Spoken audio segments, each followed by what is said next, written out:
Welcome, everyone, to another episode of the TSG Podcast. As always, thank you for listening to us. In this episode, I want to kind of build off of the last episode. So, for those of you that have been our loyal listeners, thank you very much. Our last episode, we were talking a lot about how to taper into a competition and then what you should have as far as a game plan for a competition so you can be successful in that competition. And we just had our age division nationals complete here for Powerlifting America. I went over some examples for my athletes of how they were tapering and their game plan. So we can go over that as well now in this episode and go over the next part, which is the peaking. So we're kind of working our way backwards. We kind of did like, hey, here's the game plan. Here is the taper. Now let's go over the peak that is going into the taper, or you can actually consider the taper a part of the entire peaking process. So we're going to be talking all about peaking. We got a lot of feedback from you all that have been listening that you like our episodes where we're talking about programming and you also want to hear more about peaking specifically. So I figured let's just go right into the next episode and go into peaking and go over some of the different ways that you can peak for a competition and what we do with our athletes. And I can show you some actual examples as well, just like last episode. If you didn't listen to last episode, that's fine. You can listen to this one kind of standalone, and then you can go listen to episode 10 to hear more about the tapering process and the game planning process for a competition. So first thing we may ask ourselves is, well, why should we peak, or what exactly is peaking? So for peaking for any sport is basically preparing you for that day that the sport is happening, that competition, or if you're looking at like an entire playoff or entire regular season, is peaking for that season. So depending on where you live in the world, what sport you follow, they may have different terminology of whether it may be like off season versus in season. Here in the US, you may also have like off season, regular season, and then the playoffs. Like right now, we have our basketball playoffs going into the finals. And so the teams have gone through the off season, through the preseason, through the regular season. The teams that made into the playoffs then continue to play. And now for the final two teams that are competing in the finals, they're continuing in that finals series. And so there's going to be different periods of the year where you may be training different ways for your sport, and also then between, like, let's say a regular season between games, or even now in the finals between the games, you may be training or doing different things to prepare you for individual games. So there's different ways you can look at it. You can look at it as a single event, and you can look at it across a larger time period. So if we go from team sports like basketball, maybe more towards individual sports, we can look at, for example, Olympic sports, like let's say weightlifting, where they may be preparing themselves for a 4-year calendar because the Olympics happens every 4 years. So they may build out their schedule of what competitions they need to do in order to qualify for the Olympics. And then obviously in the Olympics, what weight class they want to be and what numbers they need to hit in order to win. So they may be looking at multiple years and then breaking that down further into each individual year and then breaking it down into each individual competition. For us, for powerlifters, a lot of times you can look at things just on a yearly schedule. So you may be looking at, for example, hey, I want to do this local competition and hit this qualifying total for nationals. And then I want to go to nationals and try and place a certain amount or hit a certain total to then qualify for a world championship or a continental championship. And then let's say you make it to the world championship. Hey, now I want to hit these numbers in order to win the world championship, qualify, for example, for Sheffield. And so you have these competitions that build on each other. So you want to build your training around the entire 12 months or 16 months or however long it takes for you to go from local competition up to Sheffield or Worlds or however far you make it. And then you want to look at how you're going to peak for each individual competition. And the idea here is to perform your best or achieve your goals for that specific competition. So for example, if we jump into a world championship, because we have the IPF Classic Powerlifting World Championships coming up, is that all these athletes are trying to peak their bodies to perform their best on the specific day they're competing on at the Classic World Championships. For some athletes, it may be the most important championship of the year for them, and it may be the final competition of the year for them, and so they want to have their best performance. And so that's kind of what the mentality is. It's like, hey, I can't just do my regular training where I may be fatigued and my numbers might be suppressed, or I might be training with lower intensity. I need to be training in a certain way to prepare my body for this true 1 rep max test where I'm going to go all out and try and perform my best on a single day, to then be able to place as high as possible, win world titles, break world records, qualify for Sheffield, all those kind of things. Okay, so that's kind of a broad view of how you can look at why we are peaking.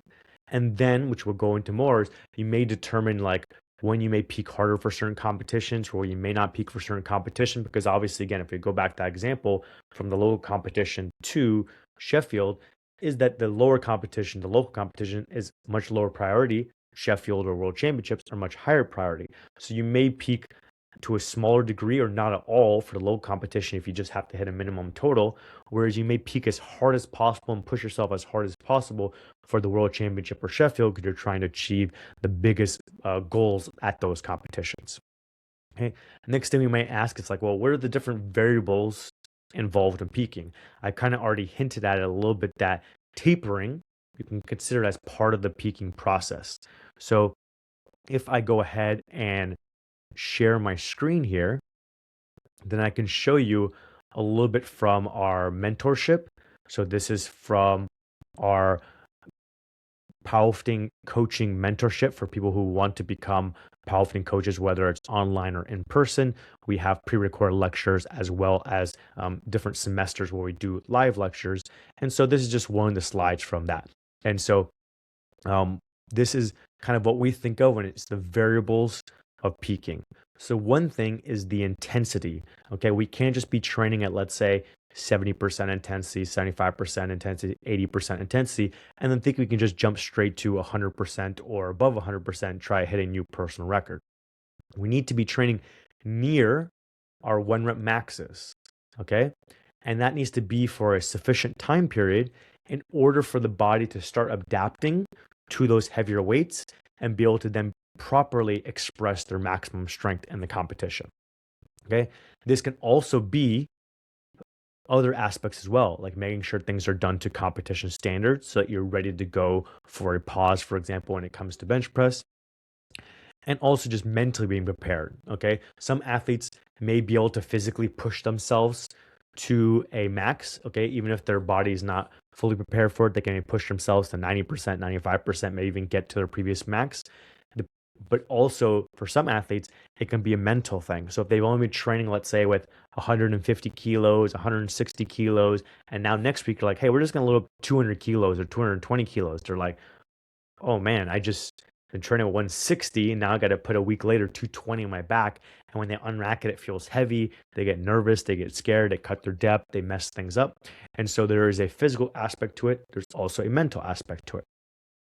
The other thing, like I said earlier, is the tapering process. Okay, so we do want to include a taper as part of our process to peak for a competition. The reason for this is you can think of like, hey, you want to perform your best on competition day. And you can kind of think of it as we want to have the intensity part where we want to maximize our skills. So we want to be practicing the competition lifts a lot with high intensity, doing it to competition standards. So our skill is as high as it can be. Okay. Same thing as like if you're playing basketball and it's the finals, you want to be peaking your skill as far as shooting or as far as dribbling or as far as defense. So you want to be hammering that skill and it be near your best, if not at your best it's ever been. So same thing here. You want your squat, your bench press, your deadlift technique, and the weights you're handling being at the best so you can maximize your skill. Now, what can suppress your skill is the amount of fatigue that you're holding. Okay. So if you, for example, just did a squat max out session and then you did sets of 8 or something like that, and then 24 hours later try and do another squat max out session, you may not be able to perform your best. Your skill may be high because you just squatted yesterday and you're on top of your technique and you know what kind of tweaks you have to make, but the fatigue may be holding down where your true strength is at because your body's beat up. Your nervous system might be a little beat up, your muscles might be a little bit damaged, and so you may not be able to perform the same as you just did 24 hours ago.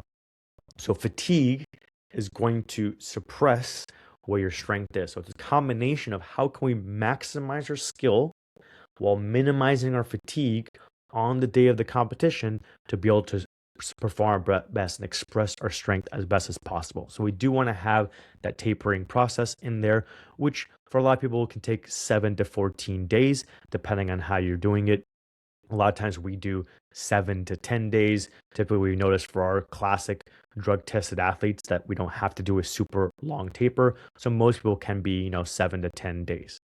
And then, as always, there's going to be the individualization. So, as anything in life, people are going to respond differently. Okay, so someone may need the 14-day taper, someone may need a 7-day taper, someone may need 95% to feel comfortable in a competition, someone might only need 90% to feel comfortable in a competition.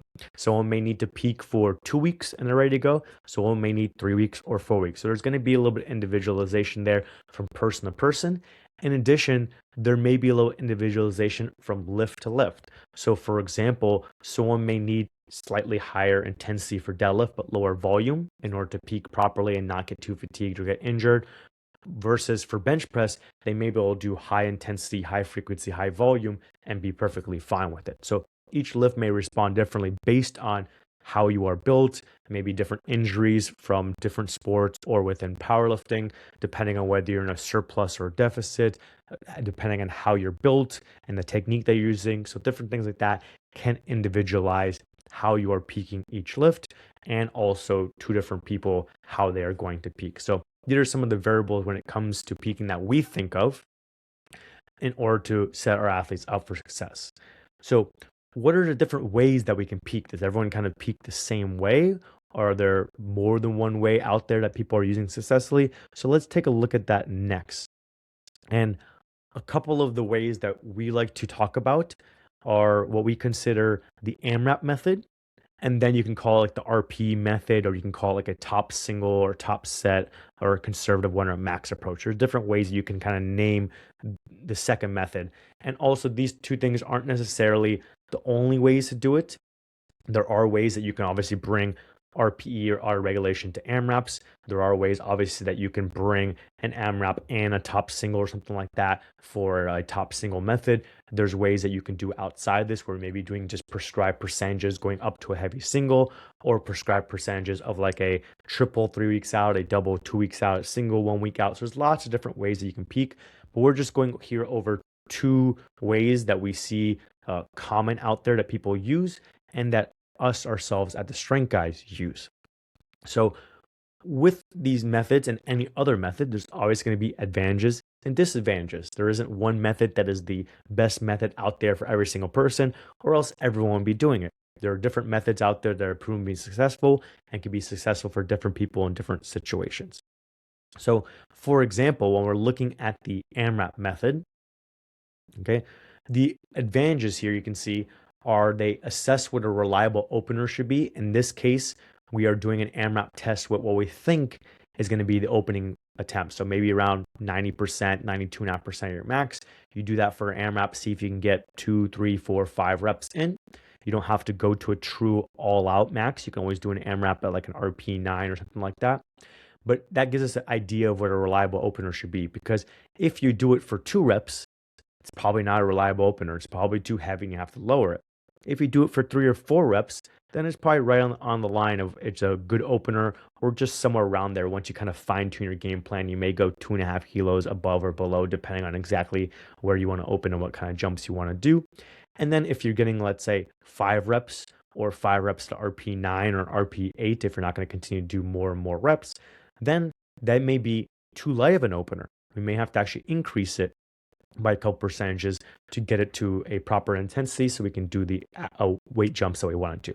So it can be a good way to assess, hey, is this weight actually a good opener, or am I kind of lying to myself one way or another and I need to make an adjustment? Advantage number 2 is that it can build confidence without necessarily psychologically stressing the person. The reason for this is that we're building confidence that we can do a weight for multiple reps. So if we can do a weight for 3, 4, 5 reps, then we should be able to go to the competition and do it for 1 rep. Hey, you just did it for multiple reps in the gym, and hopefully you did it, close with what weight you walk around at, or what weight you're going to cut from, close with the equipment and to the competition standards or anything like that. So it transfers over as best as possible from training to a competition. So if you're doing it for 3 to 4 reps, hey, it should be a good opener. You feel confident you can do it for 1 rep as your opening attempt in the competition. And also, it may not be psychologically as stressful because you may be going to a lower intensity. We're only going up to, let's say, 90%, 92.5%. So you may not have to get like as jacked up that you're going for like a new personal record you never tried before. You can maybe be a little bit more reserved and then not have as much psychological stress. Versus if we're going for a top single or going for like a conservative 1 rep max and going to RP 9, 9.5, 10, going up to weights maybe you haven't handled before, then you may get yourself more psyched up, more stressed out about it, and that can negatively affect you. And also, we found that this can be more ideal for less experienced lifters.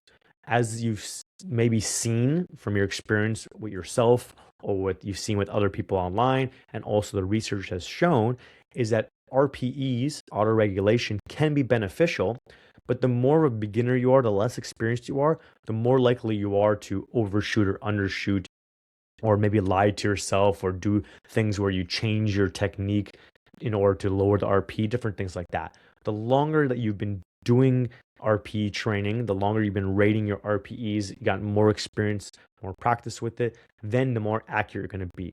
And so we don't want to give maybe an RP approach to someone and tell them, hey, do an RP 9 single, and they go to the gym and fail a lift because they're brand new to lifting weights, they're brand new to competing in powerlifting. Versus if someone's been doing it for 3, 6, 10 years and they've comfortably done this RP method for their competitions, then hey, you may want to go with that method. So for less experienced lifters, we found that doing an AMRAP method where we give them a specific intensity, so they have a specific weight they have to do, and they just go and do it for 3, 4, 5 reps and stop, has been more successful for us than giving them, hey, just go do an RP 9 or RP 9.5 single. Now, like I said, nothing is perfect. There are disadvantages to this AMRAP method. One disadvantage is that it's lower specificity. Okay, when it comes to powerlifting, what's going to be the most specific is doing a single at as high of intensity as possible, wearing your equipment, doing it to competition standards, all those kind of things. So now if instead of 100%, we're doing 90 or 92.5%, it's slightly less specific. And if instead of doing 1 rep, we're doing 3, 4, 5 reps, it's going to be slightly less specific. So while it isn't like super low, it's not like we're doing a set of 8, it's not like we're doing SSB squats, it's not like we're doing a vertical jump or running, it is still less specific to do a set of, let's say, 4 at 92.5% rather than a single at, let's say, 97.5%. The other thing is that it could be potentially higher recovery demands compared to just doing singles. Because now we are doing more reps, we're accumulating more total workload, we may be creating more muscular damage, then that can be the more recovery needed after an AMRAP test versus just doing like one set of 1 RP9. Then you just accumulate a little bit of fatigue and then you may be able to bounce back more quickly. So you want to be careful when it comes to disadvantages with the AMRAP method. Now, when we look at the top single method or going up to a conservative 1 rep max, we can look at the advantages there. It may increase the lifter's confidence going into the meet because they are getting closer and closer to their max, or maybe they're hitting a new max and they're getting closer and closer to what they're going to hit for their third attempt in competition. Then they feel more comfortable. Hey, I just hit 200 kilos in the gym. I got to do 200 kilos in competition. I've already done it. Versus with the AMRAP method, you're like, okay, maybe I'm doing 190 for a set of 4, and then I'm doing maybe like 195 for a single, and then have to go in the competition to 200, and you're like, okay, my 195 to 200 is 5 kilos difference. Or maybe you only do like the 190 for a set of 4, and then you have to go to 200 in competition. You're like, hey, I have to add 10 more kilos from the gym. Might be slightly less confidence than if you've already done the 200 in the gym. You might have some more confidence. Some personality types may prefer this method as well, because some personality types may just want to focus on a single. Hey, I just want to be able to execute one single as best as I can. I just want to focus on my setup, my unrack, my descent perfect, executing coming out of the hole in a squat, and then boom, I'm done. Versus, hey, now I have to do this for 2, 3, 4 more reps, and technique may start breaking down. You might start cutting your depth, your butt might start coming up on bench, those kind of things. So some personality types just like being laser focused for one single, executing as best they can, and then they can rack it, take a break, and always come back and do another single in that same session or another session a week or the following week, and be able to continue to practice that way with the singles. Also, some personality types like getting more psychologically jacked up. Some people like getting hyped for a single, blasting their favorite music in the gym, having their buddies there with them, cheering them on, and just going all out for a single versus, again, having to do multiple reps. So you have to know whether the personality type of the person that you're coaching, or if you're coaching yourself, you as an athlete, what type you are, which box you may fit better into, and also which one you may want to avoid, because maybe your personality type may lead you to overshooting singles. So you have to be like, okay, there's a risk of me overshooting.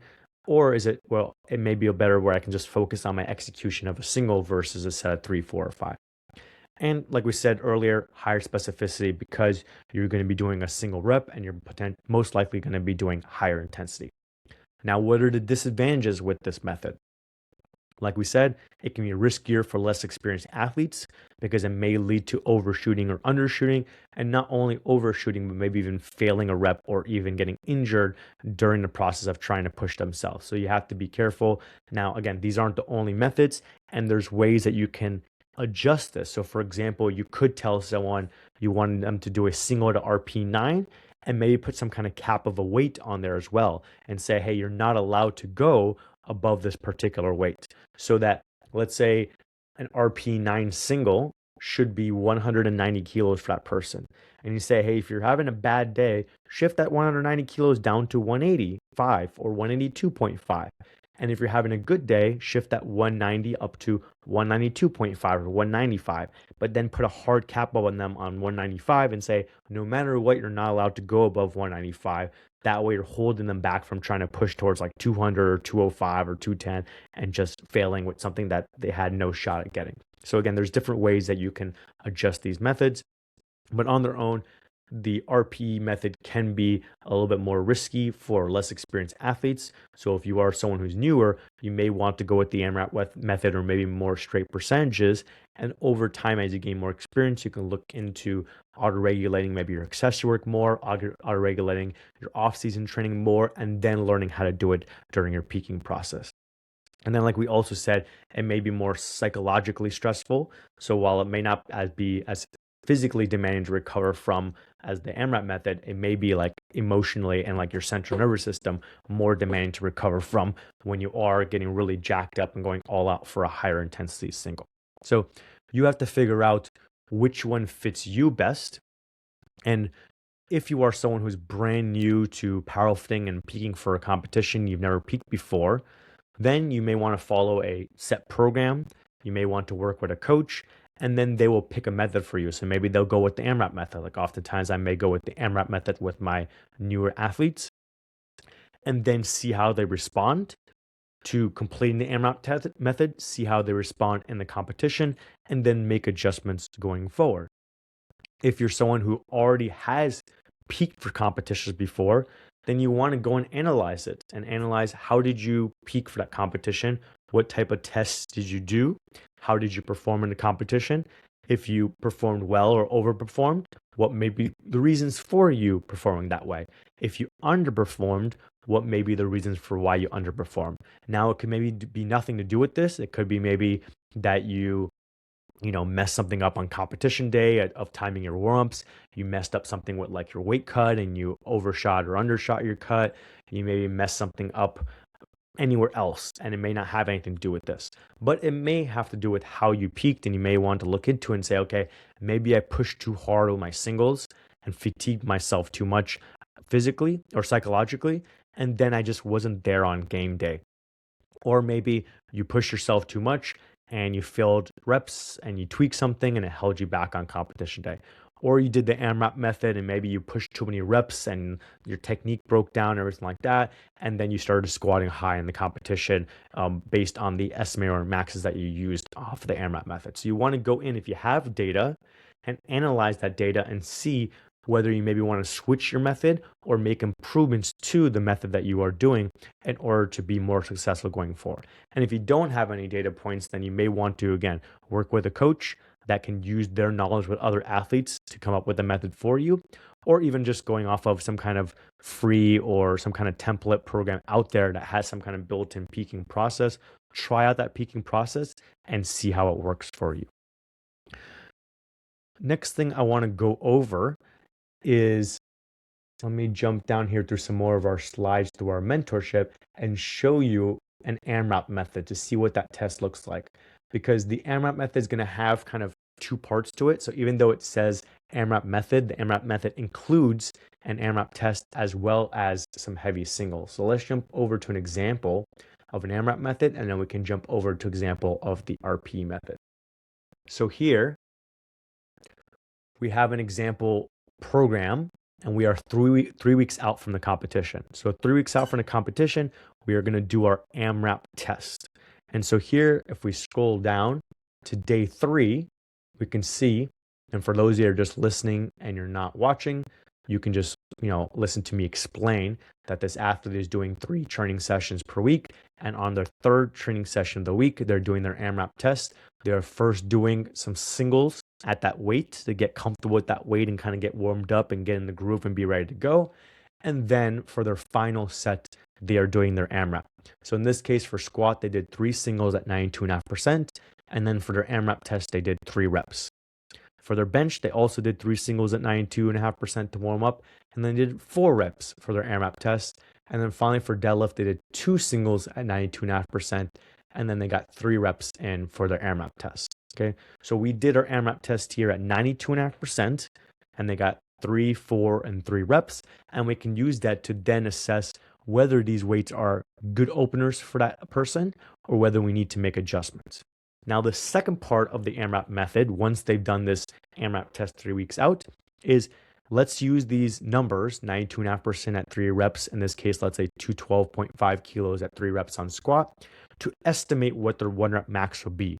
So we're not only getting a gauge of what a reliable opener will be off of the AMRAP test, but then we're using that to estimate the 1 rep max and saying, okay, their estimated 1 rep max is X, so that could be potentially around a 3rd attempt. Their AMRAP test was Y, so that could be potentially an opening attempt. And now based on those numbers, what would be a good 2nd attempt for that person, so we can take the jumps that we want from the opening attempt to the 2nd, and then a high quality 3rd attempt around the estimated 1 rep max. So we're using this AMRAP test 3 weeks out to get an idea of the 2nd and 3rd attempts as well. And then we're going to use what our idea is of the 2nd attempt to then practice that weight the following week. So now we go into our next slide here, and our next slide now is 2 weeks out from the competition. 2 weeks out from the competition, again, they're doing 3 sessions, but now session 3 has turned into practicing singles, and those singles are set at what the athlete's 2nd attempt is going to be. So at 3 weeks out, they're doing an AMRAP method to see what their opening attempt will be. And now at 2 weeks out, they're doing singles to see where their 2nd attempt will be. So we're getting kind of the best of both worlds with this AMRAP method. We're getting to do an AMRAP test and then also getting to do singles tests. And that way we can get a gauge of their opening attempt and a gauge of their 2nd attempt, and using both those weeks, get estimate what our max is to kind of figure out where the 3rd attempt may be. So here you can see for day 3, this athlete is doing 3 singles at 95% on squat, bench press, and deadlift. Another important note here that we may do things a little bit different with the strength guys that other coaches may do out there is that sometimes I see some other coaches or maybe some templates or free programs just do 1 single. So maybe at 3 weeks out, you're just doing 1 single at, let's say, RP 8. At 2 weeks out, you're doing 1 single, maybe at RP 9. And then at 1 week out, maybe you're doing just 1 single at RP 9 or 9.5. So you're just getting 3 singles across 3 weeks, RP 8, RP 9, RP 9.5. Now, that can be good. For some people, that can be optimal. But for some people, it's not enough. So if we want to practice high intensity, if we want to practice our 1st and 2nd attempts, if we want to prepare someone for a competition, and we can do more singles and build up more confidence and more skill and better prepare them, then we want to do that. So here you can see we're not just doing 1 single and calling it a day. We are forcing the athlete to do 3 singles so they can practice this weight multiple times, feel comfortable under this weight multiple times, work on their setup, their execution, film it, make sure their technique is to competition standards, and also build up their ability to then go into a competition and handle an opening attempt, a 2nd attempt, and a 3rd attempt, because after the 2nd attempt, you have to then go up and hit even more weight on your 3rd attempt. So we're trying to build up that conditioning here by doing 3 singles at a second attempt to prepare them for the competition. So it's not just about doing one single. Here, it's really, if our goal is X, we're going to try and put as much as we can into X. So in this case, our goal is to peak intensity and prepare that body for 1 max testing. So we're going to try and put as much into it. So if the person can do 3, 4, 5 singles with their second attempt, hey, let's do it. If the person can only do 2 singles, okay, let's do the 2 singles. And worst case scenario, if they can only do 1 single, then let's do the 1 single. Maybe we'll do some back off work of doubles or triples at 80%, 82.5%, 85% to get still some high intensity work in. But in this case, you can see they're just doing the 3 singles for squat, bench press, and deadlift on day 3 to really practice their second attempt. And with this, they're going to rate the RPEs and they're going to film it so that then you can check and see everything is to competition standards. And we can use the RPE to, again, assess where the estimated 1 rep max is. So now we can use the AMRAP test from 3 weeks out and the 3 singles from 2 weeks out to get multiple data points on the estimated 1 rep max and use all that information to get a gauge of what the athlete's capable of for their third attempt. And then also we've gotten the second attempt practice in and the first attempt practice in. So when it comes time to go to the competition, the athlete has already done their opening attempt for multiple reps within a set. So if, hey, I've done this weight for a set of 4, should be no problem going into the competition doing it for a single.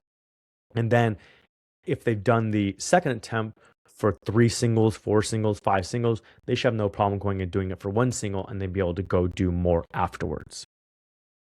Then if we jump into our next slide here at 1 week out, is just where the athlete is going to be tapering. So again, you want to go listen to episode 10 where I broke down the taper more and broke down our 50, 60, 30 rule. But here the athlete is just doing 2 sessions instead of 3 sessions in order to reduce the volume. We're still trying to maintain the intensity here and just using our 50, 60, 30 rule to get the amount of volume that we want to allow the person to adequately recover to perform their best. So if we go back to the idea that we started with, as far as the variables of peaking, is that we are using, let me jump back to my slide here, variables of peaking. We are using the AMRAP method, okay? We are doing the AMRAP test at around 92.5%, and then we are doing the singles at 95% to get enough intensity in across enough weeks to be able to prepare the athlete for the maximum strength test of the powerlifting competition. And then 1 week out, we are using the 50, 60, 30 rule in order to taper the person in order to reduce the fatigue to be able to perform their best on competition day. In this case, it's just an example program. It's not necessarily individualized to anyone, but we could then individualize this by doing a different intensity for the AMRAP method, a different number of warm-up singles before the AMRAP test, doing a different amount of singles for the second attempt. Also, our taper, maybe we taper more or less volume depending on what the athlete needs. So then we can do that for an individual person. Next, let's take a look at the kind of like the top set method. And so I'll show you an example of one of my athletes here, Kwaku, from last year, getting ready for SBD Austin here. Now, this wasn't as big of a taper as what we're going to do for the Classic Worlds coming up, because obviously SBD Austin is not as important of a competition as Classic Worlds. And also just in the case of Kwaku, we weren't sure exactly if he was going to compete again between the Junior Worlds last year and the Classic Open Worlds this year. And if we did, when we were going to do it. So we were bouncing between a few different competitions. The schedule was kind of changing based on what he can do, based on school and everything like that. So we didn't know exactly until kind of last minute that he was going to compete. So on top of it being a less important competition and less of a need to peak, we also had less time to then decide on, okay, actually we are doing this competition and peak. So it wasn't as full on of a peak for him, but still we can take a look here at the program and take a look here that he has 5 training sessions, and day 4 is going to be where we're doing the heaviest singles in order to peak. So here you can see for him at week 21, which week 21 is going to be 1 to 3 weeks out. Okay. So for 3 weeks out, we are doing single on squat, bench press, and deadlift at 87.5%. So in this case, we're just doing 1 single and at 87.5%, it's light. It should be RP 7 to 8. In his case, it ended up being much lighter. So you can see here, he marked his RPs, RP 4, RP 5.5, 5.5. Off the top of my head, I don't know exactly if we knew at this point if he was going to do the competition for sure or not, because like I said, we were bouncing back and forth, but we were doing some heavy singles to be ready to go just in case he finalized everything that he was going to do it.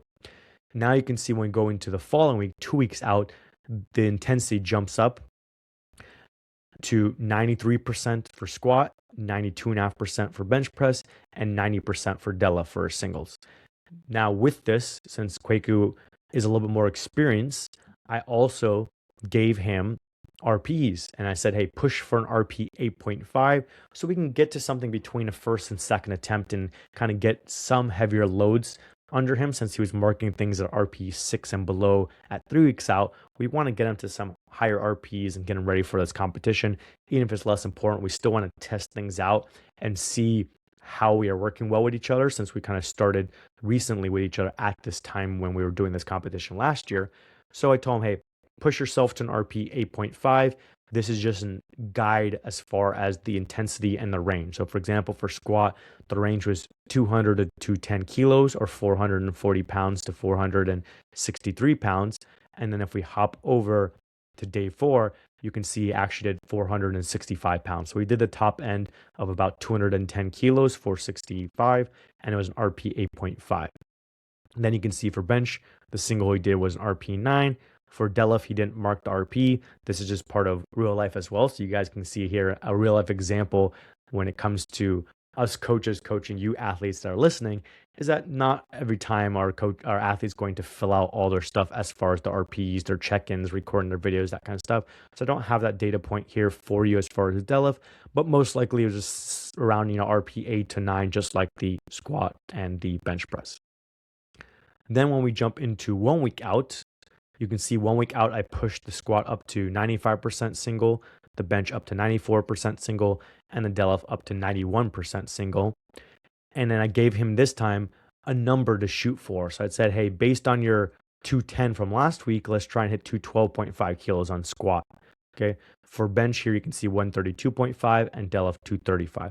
And then here's where you can also start seeing more of the individualization for the athlete. So this is individualized not only based on a schedule, because we were trying to figure out, hey, are we going to do this competition? Are we going to do a different competition and trying to peak in time for this competition last minute, but also individualized to how Kwaku performs on each lift and how he was progressing on each lift. So that's why you can see the deadlift is lower.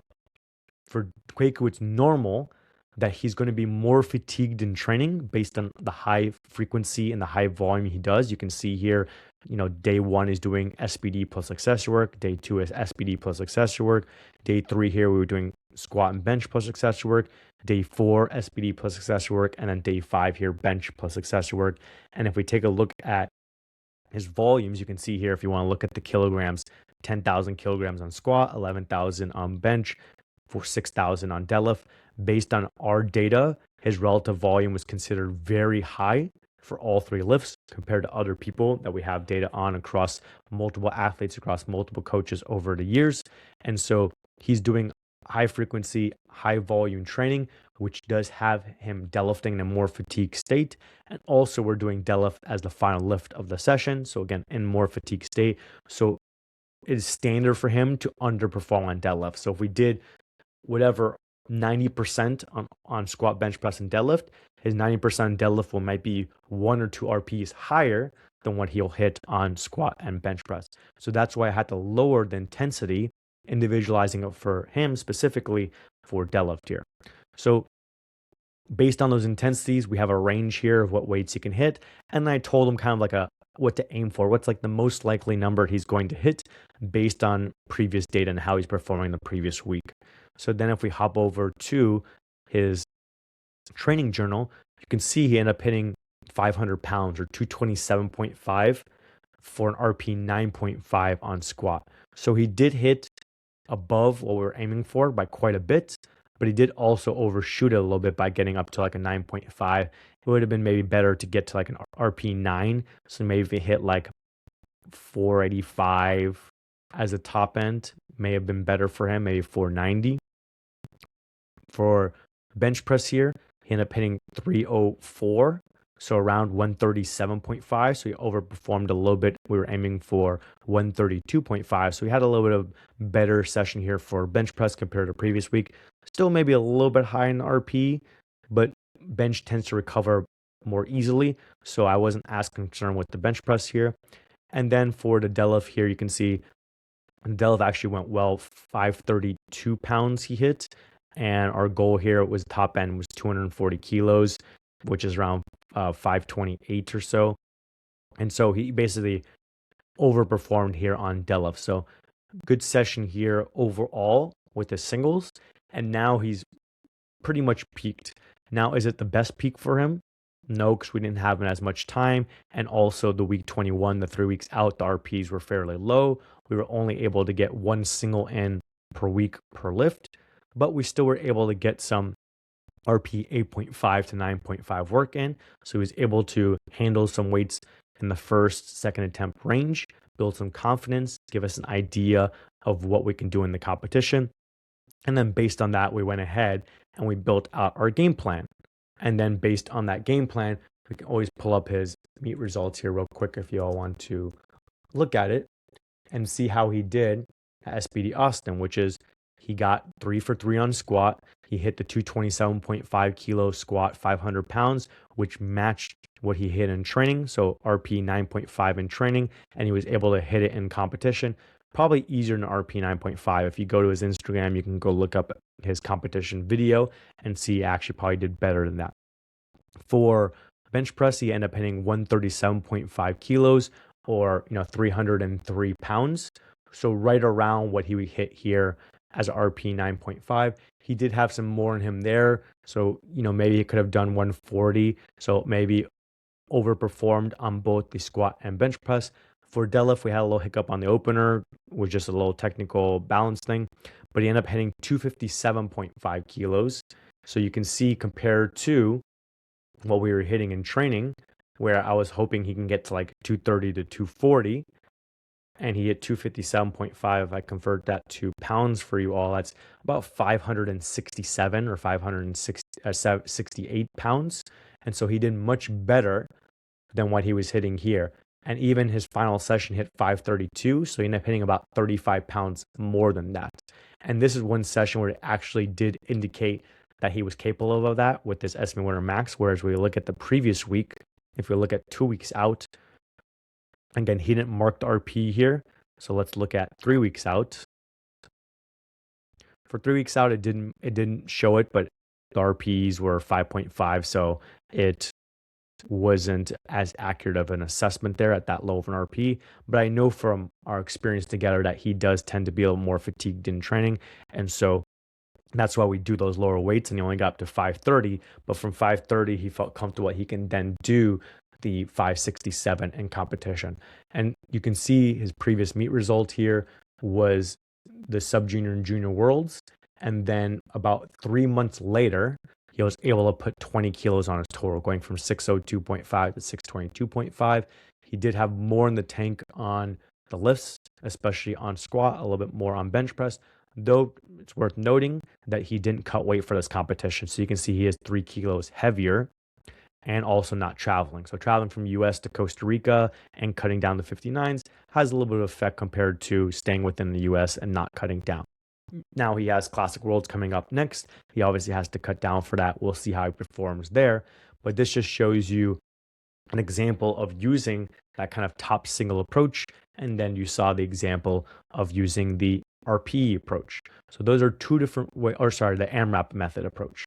So those are two different ways that you can use in order to peak yourself for competitions.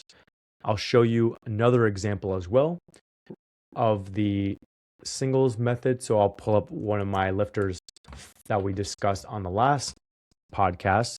This is a master's lifter to show you that this works not only with open lifters, but it can also work with master's lifters, juniors and sub-junior lifters. And just give you another example of this. Actually, I'm going to have to pull up his previous training file because we just created a new training file for him. So let me pull up the one from last year. And also, I just want to show you because, like I said in the last episode, we went over tapering and the game plan for my 3 athletes, one of them being Jermaine Williams here. So now that the competition is finished, I want to show you that peak and how it went. So if we jump over to, this is going to be our taper, which we went over in the last episode, going over that 50-60-30 rule. So now let's jump back to 1 week out from the competition. And you can see for Jermaine here, he trains 4 sessions per week. Session 3 is where he does his heavy squat and his bench press.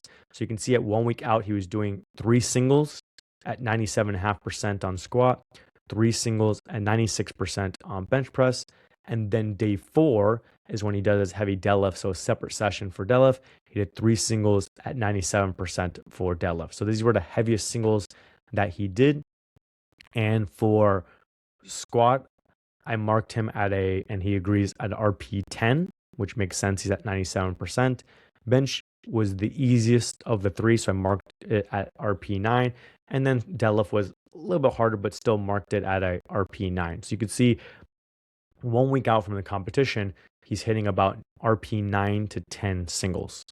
Then we go to 2 weeks out, and you can see here we're doing 2 singles at 95% on squat, 2 singles at 92.5% on bench press, and 2 singles at 95% on deadlift. And you can see there for squat RP 9, for bench RP 8.5, and deadlift RP 8. So a little bit lighter, a little bit lower RPE now at 2 weeks out versus 1 week out. If we jump back to 3 weeks out, we can see here 2 singles at 92.5% on squat, 2 singles at 90% on bench, and 2 singles at 92.5% on deadlift. And you can see RP 9 on squat, 8.5 on bench, and 8 on deadlift. So about the same. So if we look at the squat, for example,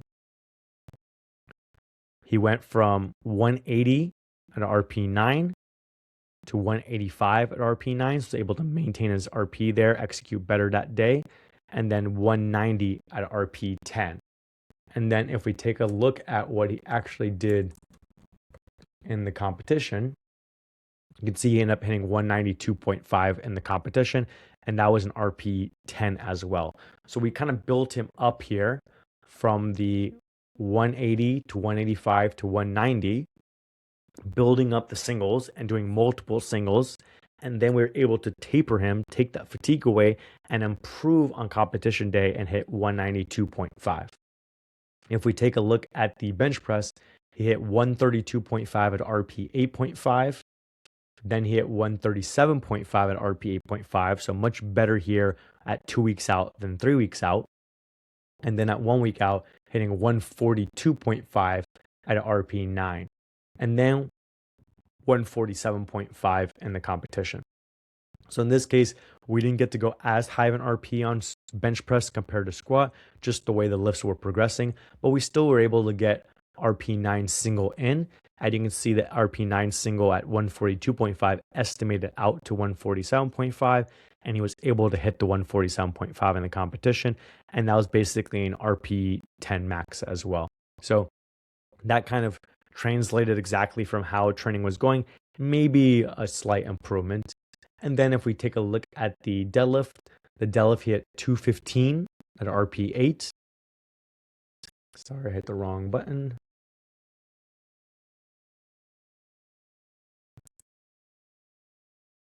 Then we go to next week, he hit 220 at RP 8. So again, a much better week. At 3 weeks out, it wasn't as good of a week, focused on his recovery, those kind of things, and was able to improve at 2 weeks out, hitting the same RP but with more weights. And then at 1 week out, hitting 225 at RP 9, and that translated to 235 in the competition. So again, similar to bench press, the deadlift, we didn't get to go as high of an RP. The squat was the one we hit at RP 10 in training. Bench and deadlift, we hit at RP 9. But we can still use the RP 9 with 225 kilos, estimates out to about 232.5, and he was able to overperform on competition day, hitting 235. And again, that can be standard for our style of programming, especially people that do maybe more deadlifts in a fatigue state like Kwaku or even Jermaine, even though it's on a different day, we are still training a little bit of fatigue state, is that the deadlift can then overperform more on competition once we take the fatigue away through the taper. You get the meet day adrenaline, everything like that. And if you go watch the video, I have it posted on my Instagram and Jay has it posted on his Instagram. The deadlift did look the easiest out of the three. Squat and bench looked more like an RP 10. Deadlift looked like maybe he had a 2.5 kilos more on him. This depends on whether he can execute it and everything like that. So potentially at 237.5 kilos even on him on deadlift. So this kind of singles method and going up in the singles, again, really peaked his body well. And also the taper, which we went over in the last episode, tapered him well in order to dissipate the fatigue and be ready to go for competition day. So those are, again, two of the methods that we use when it comes to peaking so that we can focus on peaking our intensity to prepare the athlete for a powerlifting competition and making sure obviously everything is done to standards, all those kind of things. Tapering the person at the end of the peaking process in order to reduce the fatigue so they can have their best day possible on the day of the competition. And then individualizing it to that athlete. So individualizing it, for example, the Kwaku based on his schedule and how important that competition was and how his deadlift doesn't perform as well in training compared to competition, individualizing it to Jermaine as far as adjusting the singles based on how he's performing each week, doing more singles because he's capable of handling more singles, doing the deadlift on a separate day because that fits his schedule, all those kind of things. And then for both of them, the 50-60-30 tapering rule has worked well for him, so we haven't needed to individualize that and go to something else. So for example, for Kwaku coming up, who will be competing at the Classic Worlds this week. So this episode is coming out on Wednesday. He's going to be competing on Saturday. We're using a similar approach as far as peaking him and a similar approach as far as tapering him in order to get a very similar result as far as performing to what we think he's done based on training or even overperforming based on what he's done in training in the competition, just like he did at SBD Austin. So we're kind of trying to repeat that magic, just obviously with heavier weight since he's gotten much stronger since SBD Austin. So we'll see how he does on Saturday. If you're watching the Classic Worlds, be sure to check him out the first day in the 59 kilo class and see how he performs. And then in a future episode, maybe I'll review how the peak went for him for the Classic Worlds, leading to his performance. Maybe we'll even get him on to kind of talk about some of his training and what he was doing before he was with TSG and now at TSG. So if that's something you guys want to listen to, as always, give us your feedback, drop some information down in the comments of what you want to hear on future episodes, who you want us to have on. Do you want us to bring on some more athletes like I can bring on Kwaku? May bring on some of our other athletes after Classic Worlds as well, depending on what fits their schedule. And also if you want us to bring maybe athletes or coaches outside of our team. So far we've done episodes where it's just me. We've done episodes where it's me and coaches on our team. But maybe you all want to hear some other coaches. Do you just want to bring coaches from outside the strength guys over? Do you want to hear from other athletes outside the strength guys or even our athletes within the strength guys? Drop that information down in the comments below so that I can then start scheduling that stuff out after Worlds. Once everyone's kind of done Worlds, they may have some more free time to come on podcasts and obviously talk about the performance after the fact rather than talking about it before the competition itself. As always, please give us a like on the episodes, leave us a 5-star review on the podcast. We appreciate all the feedback that you guys give us, all the listens, all the shares on Instagram, everything like that. Thank you very much. And I hope you all enjoyed this episode talking about peaking and maybe it gives you some things to think about, again, going into how you are peaking and trying to think of okay, if I've peaked for this many years for this many competitions, let me go and actually analyze the data and see how did I perform in the competition compared to what I was thinking I was going to hit based on training. And then seeing if there is a discrepancy, why there is a discrepancy. Is it maybe the way that you are peaking and maybe you want to try out the AMRAP method or the top single method or just making adjustments to the method you're already using? Then looking into your taper, maybe it was an issue with the taper. Maybe you want to try out our 50-60-30 rule, or maybe try a different way of tapering a specific lift if a specific lift is not working versus the other lifts. Building out a game plan.